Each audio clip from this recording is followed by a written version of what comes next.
Wow! Ganda!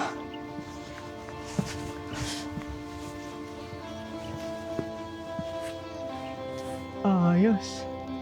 Pero ngayon, ito na yung day 50 ng pag-surrender ko kay Lord.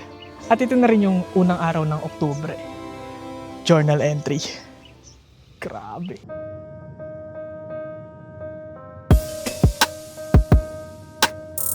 Ganda rin ng punong to. Saktong-sakto dito sa verse na babasahin ko sa inyo ngayon. Kasi ang verse dito ay kay Isaiah 40:11. Kasi sabing, He will tend His flock like a shepherd. He will gather the lambs in His arms.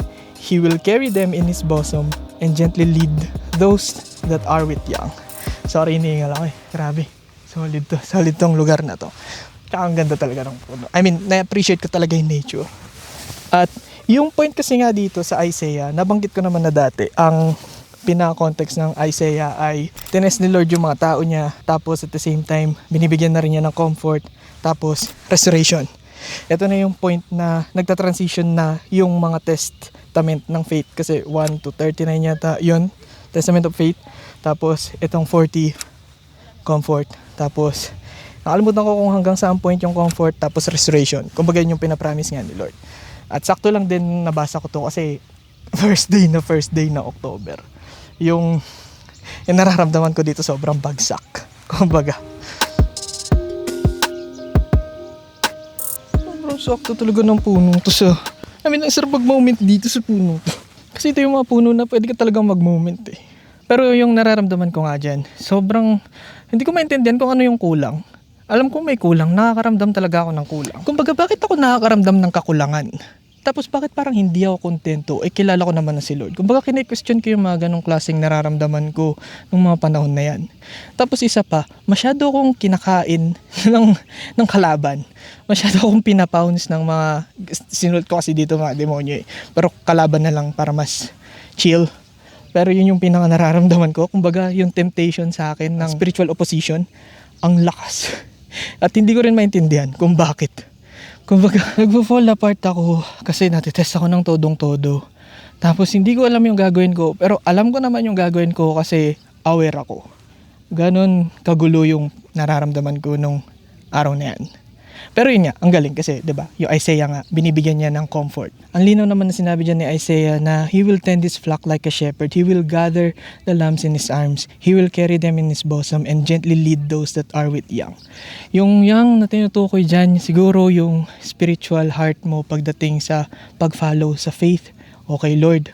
At alam kong ginaguide naman niya ako. Sadyang yun nga, tao pa rin din ako at nahihirapan doon sa part na yun. Pero ngayon, ang ganda, tingnan nyo naman. Sumo ka naman.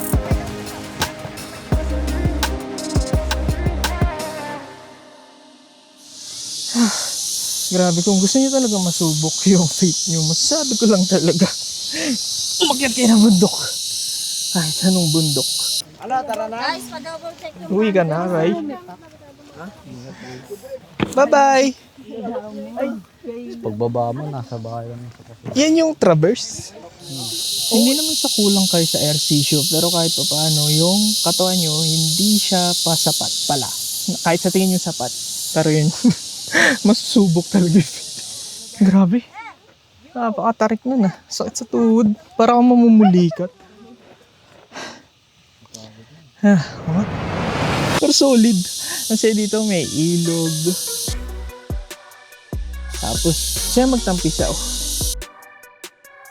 Noong panahon na yan, aaminin ko talaga, siguro naman nahalata nyo, kasi day by day lang ako, pero kung tutuusin, apaka-passive ko pa rin pagdating talaga sa faith. Masyado ako pa rin nananatili paminsan-minsan sa ways ko, sa understanding ko. Naglilinaw sa sarili ko understanding na dapat hindi nga. Dapat i-acknowledge natin si Lord. Pero hindi ko rin alam siguro dahil nga longing talaga yung puso ko sa romantic love kasi nawala. Tapos gusto rin niya agad-agad ng redemption kasi nga nami-miss niya yung puso ko, yung ganong klaseng relationship, connection. Hindi ko rin ma-describe yung pakiramdam ko niyan kasi sa akin naman alam ko secured daw kay Lord. Tapos kung tutusin, hindi naman ako handa pang mag-lead kasi nga, nag-fail nga ako sa love. Tapos mag-lead ulit ako. So kung maghahanap ako ng romantic partner ng mga panahon na yun, edi madadamay lang din siya. Tapos may added layer pa. Ayoko rin talaga siya madamay sa mga panahon na yun. So hindi ko talaga alam kung ano gagawin ko in general sense. Wala akong ka-idea. Ang alam ko lang, gusto ko lang manatili kay Lord. Pero ang hirap. Sabi ko nga, aware ako sa mga pagkulang ko, sa pag-fall apart ko. At sobrang devastated ko lang siguro rin talaga. At dahil todo nga yung kapit ko kay Lord, todo din yung hatak sa akin ng demonyo o nung kalaban.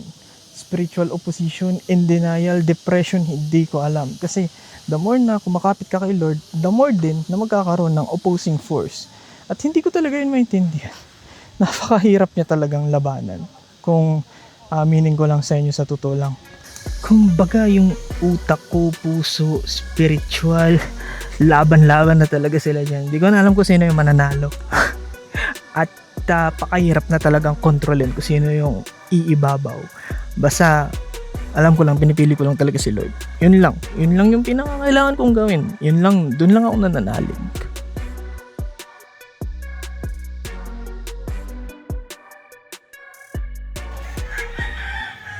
Pero kahit nga ganyan yung nararamdaman ko, ang sinabi naman sa Isaiah 40:31, "But they who wait for the Lord shall renew their strength. They shall mount up with wings like eagles. They shall run and not be weary. They shall walk and not faint." Tulad ng experience ko ngayon sa pag-akyat ng isang bundok. Kala ko talaga din ako makabalik, pero at least dito pa rin ako. Mas pipiliin ko pa rin yung physical pain kaysa sa emotional o mental stress na tipo ng sakit. Kasi yun talaga, hirap talaga siyang kalabanin. Lalo na nga kapag hindi mo na rin nakikilala kung sino ka dahil nga sa sakit. Pero pilit mo pa rin talagang alalahanin yung promise at pananampalataya kay Lord. Kasi yun lang yung pwedeng magsalba sa'yo sa ganong klaseng sitwasyon.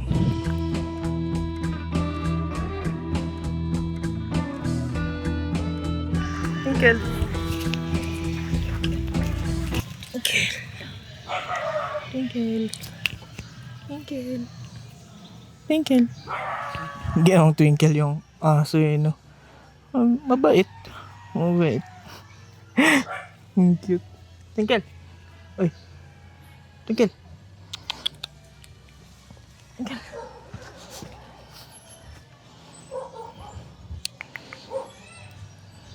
Isa pang Twinkle. Aminin ko, mahina talaga ako. As in, mahina akong nilalang. Pero dahil stronghold ko nga si Lord at sinusubukan ko talagang siya lang ang tingnan, lalo na sa mga sitwasyon na di ko maintindihan, nagkakaroon din talaga ako ng lakas para harapin yun. Tulad na lang ng kahit anong pagsubok, mapa-physical, mental, ang nagagawa ko lang talaga ay maglakad at mag-endure.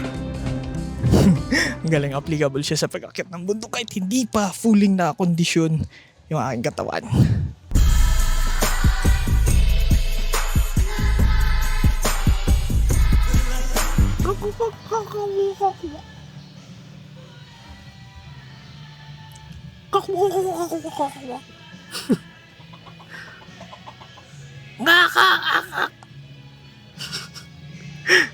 Ano, nakakaintindi yun.